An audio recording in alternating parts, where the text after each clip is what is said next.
Hey everyone! This is a quick reminder to subscribe and hit that like button. It lets me know that you are enjoying my content. Also, feel free to drop your suggestions for future stories in the comments below. Thank you for listening, and let's dive right in. Look, I know eBay is sketchy. Half the stuff on there probably fell off the back of a truck or crawled out of a cursed basement. But the glasses were cute.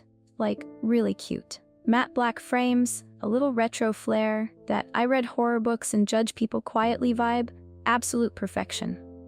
And I needed a new pair anyway. It was cheaper to bring these into my eye doctor to adjust the lenses than drop a fortune at the store for the exact same thing. So yeah, I bought them. Sue me. They arrived 3 days later in a dinged-up cardboard box that looked like it had been punted down a hallway and possibly used as a coaster. There was a faint coffee ring on the corner, and the tape was peeling like it had commitment issues. When I opened it, I noticed something weird. The inside of the box was smudged, red, maybe, faded like old lipstick, or rust, or something else. It was so faint I almost didn't catch it, so I didn't think much of it. Inside was a black faux leather case. Solid, decent quality. I figured maybe I'd lucked out, but when I popped it open, my stomach did that weird elevator drop thing. There they were, my perfect glasses, sitting on a soft gray cloth like a museum display, and tucked right beneath the bridge of the frames was a sticky note. Yellow.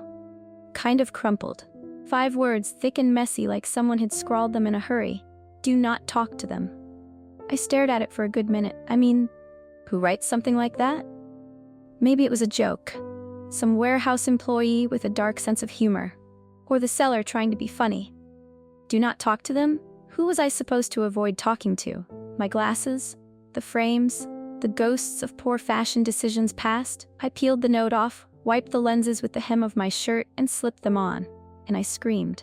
Not a dramatic horror movie shriek, more like a panicked, startled, what the actual hell kind of yelp. Because there was someone sitting across from me. Full body, shadow in the light, not some vague outline or trick of the reflection, an actual man. I jolted so hard the glasses flew off my face and skidded across the floor. My heart was doing parkour in my chest. When I looked back up, he was gone. Of course he was gone. I crawled over to the glasses and picked them up with shaking hands. One lens was cracked, a thin web blooming across the surface. Perfect. Just my cursed luck. The next day, I found a local optical place that could replace the lenses and match my prescription.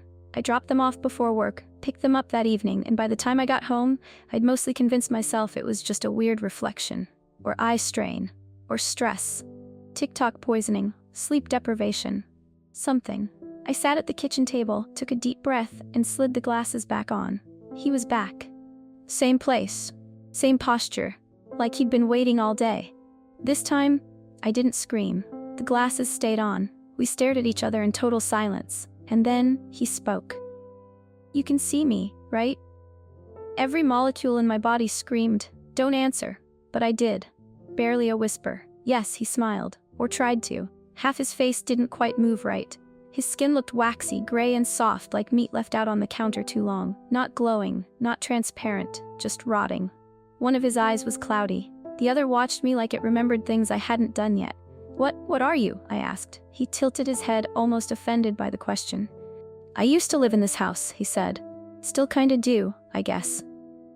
Then he added, too casually, just like everyone else. Everyone else? I repeated, confused. He nodded toward the space behind me, a slow, lazy tilt of the head. I turned and froze. They were there, all of them. At least 20 figures, some half-formed, some broken, some just wrong. Crammed into the tiny room, every single one staring at me. Heads tilted, eyes locked, like I was the only living thing in a room full of the dead. That time, I screamed, ripped the glasses off my face with shaking hands, and just like that, they were gone. After that night, I shoved the glasses into a box, wrapped them in 2 scarves, stuffed them in a plastic bag, and tossed the whole thing into the back of my storage closet like I was locking away radioactive waste. I wasn't going to put them on again. I wasn't even going to look at them. But something had changed. It started small. Just annoying stuff. The kind of things you'd chalk up to clumsiness or bad luck. My shampoo bottle exploded in my bag. No pressure, no reason, just detonated like it had a grudge. The hallway light flickered only when I walked past, like it was trying to blink a warning in Morse code I couldn't translate.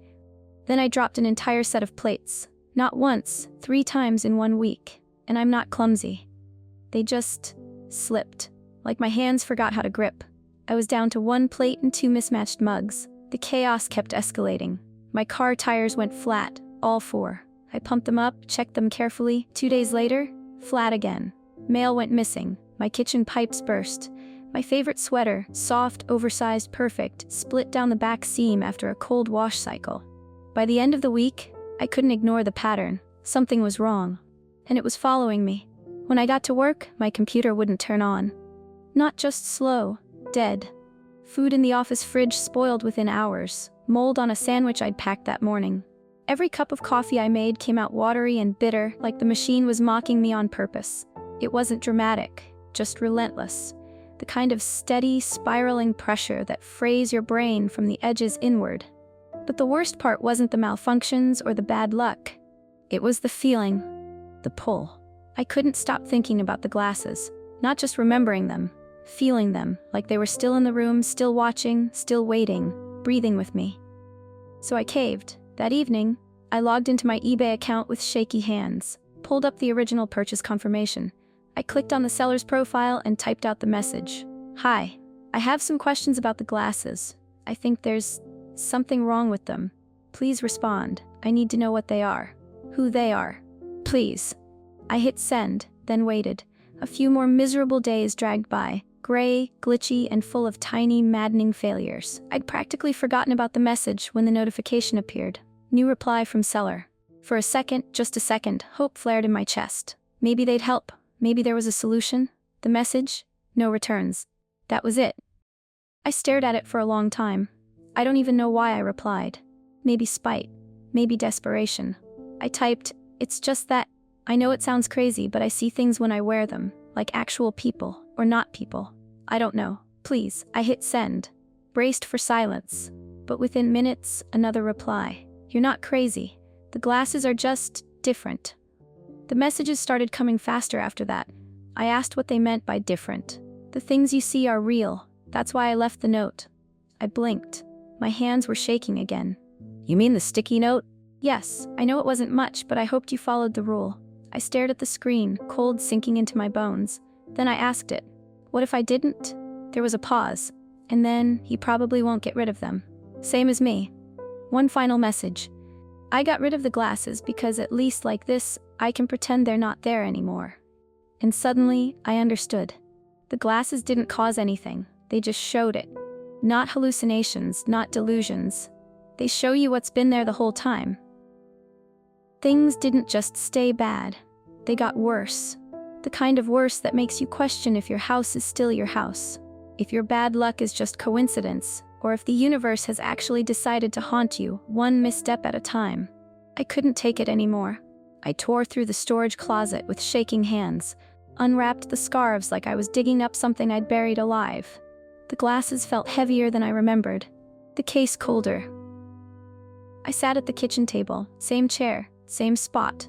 The air already colder, like the room had been holding its breath since the last time. I slipped them on. He was there, right where I left him, like he'd never moved. This time I didn't hesitate. I know it's you, I snapped, my voice tight, jaw clenched. Doing this shit? What do you want? His smile spread slow, unnatural, too wide, too calm. Well, he said, voice cracked and smooth at the same time, we had to get your attention somehow. You kept ignoring us. Laughter followed. Not his. From behind me, that same faint chorus of dry, throatless chuckles. The rest of them. I didn't turn around. What do you want? I asked again. My heart was pounding, but I kept my voice steady. He leaned forward, eyes hollow, smile still twisted. We want you to do things for us. I blinked. What things? You're dead. What could you possibly still need? And just like that, his smile fell. Flat. Gone. We don't want to be dead. The words hit like a stone through glass, and at that exact moment, something crashed behind me. The mug. The mismatched one. It had been knocked off the counter. Shattered. Another warning. Or if you don't, he said, his voice colder now, we'll keep doing this. I stared at him. Everything inside me screamed to run, to scream, to throw the glasses in a fire and never look back. But I stayed, and I asked, And if I do everything? All of it? You'll let me go? He nodded. Just once. Then slowly he reached out his hand, rotted, peeling, fingernails cracked. I stared at it, a single rotted handshake away from something I couldn't unmake. And then, I shook it. His skin was cold, like frozen meat, but I shook it, and I knew I had just agreed to something I didn't understand. At first, it wasn't so bad. The things they asked for were small, harmless even, almost kind. One of them wanted me to write a letter, an apology, just a short, handwritten note to someone he never got to say sorry to. Another asked me to send an email to his son, something about a password to an old photo album. One just wanted pasta. Bolognese, to be specific. I cooked it like I was hosting the weirdest dinner party of all time. He stood silently in my kitchen while the sauce simmered, his face cracked and half sunken, watching the steam rise like it meant something sacred. When I plated it, he didn't eat. Just whispered thank you like it was the last word left in his vocabulary. And for a while, I thought, maybe this was okay. Maybe this was just helping. But then the requests changed. One of them told me to hike into the forest. Said to look for a tree with a crooked top, bent like it was trying to run away from the sun. Said there was something there. I thought it might be sentimental. A buried photo. A memory box. Nope. Bones. Old ones. Human. The ribcage curled in on itself like it died mid-scream. I stumbled back, barely keeping down the bile in my throat. Ran home, didn't sleep. And that night, the news broke. Unidentified skeletal remains discovered in State Park. I didn't say a word. The next request was worse. They gave me coordinates. Said to find a loose brick in a downtown alley. Behind it, a key. That key opened a deposit box at a bank 2 towns over. Inside, letters and cash. He let me keep the money and asked to burn the letters. I read them before I did. Murder confessions, handwritten, detailed, dated. I still burned them, because by then I knew. I knew what happened when I didn't do what they wanted. But the last thing? That one crossed a line I didn't even know I had. I said no, again and again. I stopped wearing the glasses, locked them up, buried them under the sink behind a pile of old cleaners like that would help, but they never really left. Things went bad again, fast. Couldn't keep food down, the lights buzzed constantly, like static gnawing at my skull. Sleep was a joke, whispers in my ear, wet breathing behind my neck, footsteps in the hallway I never found. I was back in hell. So I knew. I had to do it, even if it broke me, even if it meant becoming something I wasn't. I had to plan everything first. Because it's not every day you murder your neighbor. And it's not like I hated him. My neighbor was a quiet guy, mowed his lawn twice a week, always waved when he saw me. Never threw parties, never played music too loud. He kept to himself, and I liked that about him. But they picked him. Said he owed them something. Said his time was up, and I had to be the one to cash it in. I remember sitting at the kitchen table in the half-light of early evening, staring at the glasses in front of me like they were loaded. The air felt thick, pressurized. My fingertips tingled from holding the pen too tight as I sketched out the first draft of what was, essentially, a plan for invisible murder. I wasn't ready. I wasn't even close to ready. But the glasses were on, and they were watching me. I couldn't see them all clearly. Some were just shapes at the edges of my vision, but I could feel them. Like fog pressing against the windows. Like judgment from every direction. I still wanted to live hereafter, so it couldn't be sloppy, couldn't be loud, couldn't be traced. No obvious weapon, no blood. It had to be clean, quiet, believable. It had to be murder, but it had to look like sleep. I scribbled notes like I was cramming for a final exam in morality I already knew I'd fail. Trash pickup schedules, peak neighborhood noise levels, when the mail arrived, when it didn't. I learned which lights he left on and when. The man across the table, my rotting, grinning project manager, tilted his head with interest as I worked. I didn't know his name. I just started calling him the leader in my head. "Can this be the last thing?" I asked, not looking up. He smirked. "Why? Is it getting boring?" There was something sharp in his voice. Mocking. But also, hollow. "I've done a lot," I said, keeping my voice steady. "I've uncovered bodies, burned confessions, moved money, lied to strangers." I looked up and locked eyes with him. "I can pass the glasses to someone else. Let them deal with you. I'm just tired." He stared at me for a long time, and then for the first time his face changed, not into something monstrous, into something human. Just for a flicker. Something like pity or guilt, or maybe just memory. He nodded once, slowly. "Fine," he said. "One more task, but no sticky note this time." I nodded back and looked down at the plan again, because I knew I was going to do it. I kept telling myself that I had no choice. But that wasn't completely true anymore. My neighbor was a nice guy, or that's what I thought, until I found out why they picked him. It wasn't a rumor or a gut feeling. It was a name, a case, a girl. One of the ghosts, her face half missing, dress still clinging to pieces of rotted flesh, stood behind him one night and whispered it into my ear. Her granddaughter. And the man who lived next door? He got away with it. No arrests, no trial. No consequences, just a friendly wave over the hedge every Saturday morning. I guess the dead don't forget. He lived alone, which made it easier. The ghosts helped. In small, invasive, awful ways. They left his windows cracked at night. They chilled the air in his house, made his bones ache, made him cough. By the end of the week, I could hear the rasp in his chest through the walls, a wet, hacking sound that didn't fade. I waited, watched, until his voice got weaker. Until the trash stayed out. Until the light in his bedroom window stayed on too long, like even his sleep had given up. That was the signal. I wore black, just like I'd planned.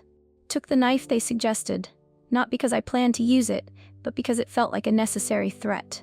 A fail-safe. They told me where the spare key was, taped behind a loose brick under the porch light. I climbed the stairs, my heartbeat in my throat. And that's when I saw the stove.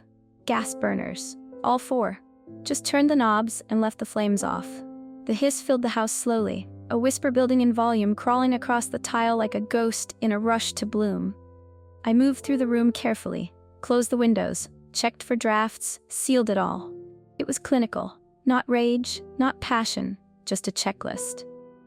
Then I left, locked the door behind me, slid the key into a storm drain 3 blocks away. 3 days passed. His mailbox overflowed. His car didn't move, and then I called, voice calm, measured. "I think I smell gas from the house next door."